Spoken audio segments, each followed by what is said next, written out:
Gurugram traffic police ने शहर के सबसे ज्यादा जाम लगने वाले पॉइंट्स को चिन्हित कर लिया है। शंकर चौक, साइबर हब और उद्योग विहार जैसे इलाकों में रोजाना घंटों जाम लगता था, जिससे दिल्ली जयपुर NH-48 हाईवे पर सफर करना मुश्किल हो गया था। इन्हीं हॉटस्पॉट को टारगेट करते हुए ट्रैफिक पुलिस ने जाम से निजात दिलाने के लिए नई मुहिम शुरू की है। ACP ट्रैफिक सतपाल यादव के मुताबिक दिल्ली से जयपुर, साइबर हब से दिल्ली और उद्योग विहार से दिल्ली जाने वाले रास्तों के लिए नए रूट मैप तैयार किए गए हैं। NH-48 पर लगने वाले जाम को देखते हुए पिछले काफी समय से बंद पड़े डायवर्जन को अब सुचारू रूप से खोल दिया गया है। इससे शंकर चौक और गुरुग्राम टोल के पास लगने वाले जाम से लोगों को बड़ी राहत मिलेगी। DCP ट्रैफिक ने जनता से अपील की है कि नए रूट मैप और हाईवे पर लगे साइन बोर्ड का इस्तेमाल करें। गौरतलब है कि कुछ समय पहले राजीव चौक पर भी दिल्ली जयपुर हाईवे के लिए नया डायवर्जन ट्रायल शुरू किया गया था। उस ट्रायल के बाद राजीव चौक पर लगने वाले भारी जाम से लोगों को काफी राहत मिली थी। उसी तर्ज पर अब साइबर हब के पास भी न्यू डायवर्जन ट्रायल शुरू किया गया है। अब देखना ये होगा कि ये ट्रायल कितना कारगर साबित होता है और क्या गुरुग्राम की जनता को रोजाना की ट्रैफिक जाम से पूरी तरह निजात मिल पाएगी। सर, पिछले काफी समय से जो है ट्रायल चलाए जा रहे हैं ट्रैफिक पुलिस द्वारा।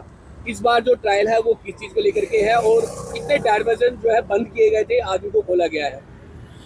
आज जैसा कि आपको पता है कि शंकर चौक जो हमारे गुड़गांव का है वो एक व्यस्तम चौक है। इसके बारे में आप सर्वे भी कर सकते हैं, स्टडी भी कर सकते हैं और इस पर जाम की काफ़ी समस्या रहती थी। तो जैसा कि आपको पता है, हमने कुछ महीने पहले दिल्ली से जयपुर शंकर चौक के ऊपर हमने ट्रायल किया था और वो बड़ा सक्सेसफुल रहा है और लोगों ने उसको अप्रिशिएट भी किया है।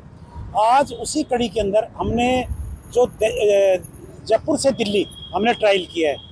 आपको मैं यहाँ बताना चाहूँगा कि जब जयपुर से दिल्ली के लिए जाते हैं और शंकर चौक फ्लाईओवर के नीचे आते हैं तो हमारे पास यहाँ पर 3 प्रकार के व्हीकल्स आते हैं। सबसे पहले जो उद्योग विहार की तरफ से, जयपुर की तरफ से, इफ्को की तरफ से जो व्हीकल आ रहे हैं। अब वो व्हीकल्स जिन्होंने दिल्ली की तरफ जाना है उनको 3 प्रकार से आगे, एक तो वो व्हीकल हैं जिनको सीधा दिल्ली जाना है, दूसरे व्हीकल वो हैं जिनको साइबर सिटी की तरफ जाना है और तीसरे प्रकार के व्हीकल्स वो हैं जिनको उद्योग विहार डुंडेड़ा और डुंडेड़ा की तरफ जाना है। अब डुंडेड़ा की तरफ जाना है तो इस प्रकार से ये 3 प्रकार के व्हीकल है। तो पहले आपने देखा होगा शंकर चौक फ्लाईओवर के नीचे एक एम्बिग्विटी सी बनी हुई थी, व्हीकल्स की उलझन होती थी और यहाँ पर जिन व्हीकल्स को साइबर सिटी की तरफ जाना पड़ता था तो शंकर चौक फ्लाईओवर के नीचे कैंची सी बनती थी जिसके कारण से व्हीकल्स का जाम बढ़ जाता था, दबाव बढ़ जाता था।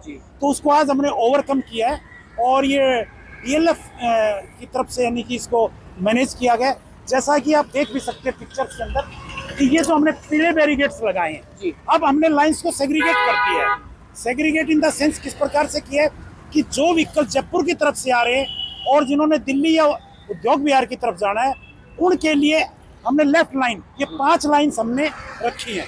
तो मेरा आपके माध्यम से सभी कम्यूटर्स को ये निवेदन है कि आप साइनेजेस का पालन कीजिए और कोई आपको फीडबैक देनी है तो वो भी दीजिए ताकि हम उस पर इम्प्रूवमेंट कर सकें। ये हमारा एक ट्रायल है और मैं उम्मीद करता हूँ कि ये भी सक्सेसफुल होगा। तो जो व्हीकल जयपुर की तरफ से आ रहे हैं जिन्होंने साइबर सिटी का जाना है तो वो आप देखेंगे कि आगे जाकर हमने सेकंड यू टर्न खोला है, उस सेकंड यू टर्न का प्रयोग करें। वहाँ पर हमने साइनेजेस भी लगाए और जिन्होंने उद्योग विहार और दिल्ली की तरफ जाना है, उद्योग विहार वाले लेफ्ट की तरफ रखेंगे और जो दिल्ली की तरफ जाना है वो व्हीकल सीधे जाएंगे। जो उद्योग विहार से व्हीकल निकल रहे हैं और जिन्होंने दिल्ली या साइबर सिटी की तरफ जाना है तो दिल्ली जाने वाले स्टेट जाएंगे और जिन्होंने साइबर सिटी की तरफ जाना है वो अंडरपास एम्बियंस उसका प्रयोग करेंगे ताकि वो साइबर सिटी जाएंगे। अब तीसरे प्रकार का व्हीकल जो आ रहा है वो साइबर सिटी की तरफ से आ रहा है। अब साइबर सिटी की तरफ से जो व्हीकल आ रहा है और उसको दिल्ली जाना है तो वो सीधे जाएंगे और जिन्होंने साइबर सिटी पुनः यू टर्न करना है उनके लिए फर्स्ट यू टर्न हमने खोला है। तो इस प्रकार से हमने एक मैनेजमेंट किया है और मैं उम्मीद करता हूं कि अब किसी प्रकार के व्हीकल की यहाँ पर जाम की समस्या नहीं लगेगी। जिस प्रकार से आपने देखा है हमने दिल्ली से जयपुर लाइन को सेग्रीगेट किया था, आज उसी कड़ी में हमने ये जो जयपुर से दिल्ली की है ये हमारे DCP साहब की देखरेख के अंदर और CP साहब जी के डायरेक्शन के ऊपर किया गया है और हमारे CP साहब ने ये डायरेक्शन दी है कि जितने भी चौक हैं उनका एनालाइज किया जाए। हमारी ट्रैफिक इंजीनियरिंग टीम जो हमारी स्पेशल टीम है उससे हम ऑडिट करा रहे हैं। अगर लॉन्ग टर्म इन्वेंशंस है या किसी दूसरे महकमे की जरूरत पड़ती है तो उसकी हम इन्वॉल्वमेंट लेते हैं और इस प्रकार से जो हमारे CP साहब का मोटिव है कि ट्रैफिक को सुचारू रूप से चलाना है, लेन ड्राइव को इन्फोर्स करना है, ये सारा उसी कड़ी के